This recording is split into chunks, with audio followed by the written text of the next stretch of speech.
Hey guys, Candon here with my colleague Dan, and we are tour guides in Washington, D.C. with Free Tours by Foot and part of the team behind Top Things to Do DC. And we are here at the Vietnam Veterans Memorial, hoping to explain to you both how to get here and why you should visit. Welcome to Free Tours by Foot. I'm Candon, and I'm here to take you around the world for the best travel tips, how-to guides, and tour highlights. To keep finding out more, subscribe to this channel. And if you want to join us on one of our walking tours, visit us at freetoursbyfoot.com. The Vietnam Veterans Memorial is located on the National Mall, just north of the Lincoln Memorial and not far from the Korean War Veterans Memorial or the World War II Memorial. Street parking can be found nearby, but pay attention to signage as the closest spots on Constitution Avenue are subject to rush hour restrictions. We suggest using public transportation. The memorial is a 17-minute walk from the nearest metro station, Foggy Bottom, on the Blue, Orange, and Silver Line, and about a 5-minute walk from the nearest Circulator bus stop on its free National Mall route. You can save yourself the trouble of figuring out how to get to the memorial by joining us on one of our guided National Mall tours or using our audio tour of the National Mall. We visit it on our National Mall and our all-in-one tour. You'll find that we do not visit this memorial on our Moonlight tour, as the Vietnam Wall is best experienced during daylight, though it is open 24 hours. On our tour, you'll hear about the history and the design of the memorial. So a common mistake with the wall is that many people think it is a flat surface, but the architect Maya Lin actually designed it to resemble a book that was opening. And she said that this was a great way to honor and the service and sacrifice of those who fought in Vietnam, was to basically create a journal of the war itself. And so that's why the wall is sort of shaped like a book. And when you read the names on the wall, they'll be center justified exactly as you were reading from a book.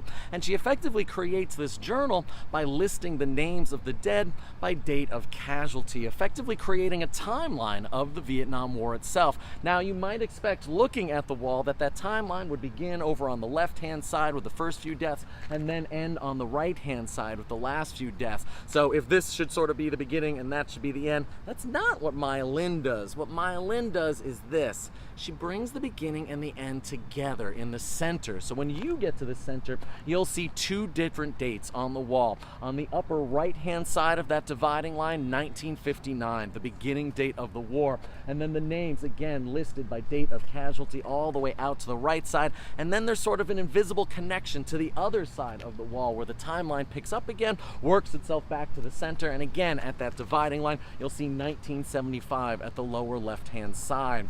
Maya Lin says she does this for two important symbolic reasons. One of them was to emphasize the equality of sacrifice. Everyone listed on this wall, does not matter their race, their religion, their gender, their background, none of that mattered. They all gave equally for their service. They gave their lives. They gave the ultimate sacrifice. And so because of that, she wants to emphasize that equality of sacrifice. And she believed that if she created a traditional timeline, maybe the soldiers at the beginning would seem more important than the ones at the end. So instead of a timeline, she creates a continuous circle, a continuous loop that officially has no beginning or end, emphasizing that equality of sacrifice. The other reason she says she does this is to symbolize a wound at the center of the wall. She said that this was a wound that was starting to close, that was starting to heal. And that's the other important purpose of this place, not merely just to remember the thousands of Americans who die in Vietnam, but also to honor the service of those who survived, who come back to a country that, quite frankly, did not welcome them home. And so this is also meant to be a place for healing for them.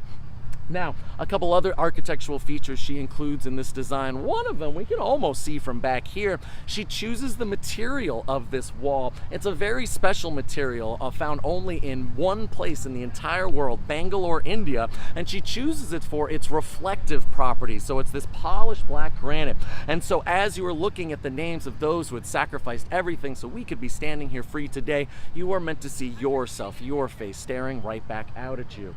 We'll also be on hand to help you locate a name. If this is something you're interested in, watch our video on how to find a name on the Vietnam Wall. We suggest bringing some paper and a pencil if you want to take home an outline of the name, as they are not always readily available at the memorial. There is more to the Vietnam Veterans Memorial than the wall, and nearby you'll find the Vietnam Veterans Women's Memorial and the 3 servicemen statue. As a place for healing, you'll also find this memorial is unique, in that visitors are involved in the experience. You'll often find items such as letters, flowers, and more that have been left along the wall each day to remember a fallen, missing, or recently passed service person.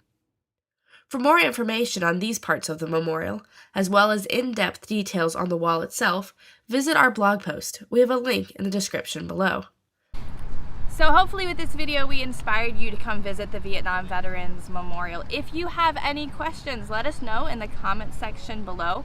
Subscribe to our channel here for more videos about your visit to Washington, D.C., or find us on social media at Top Things to Do DC.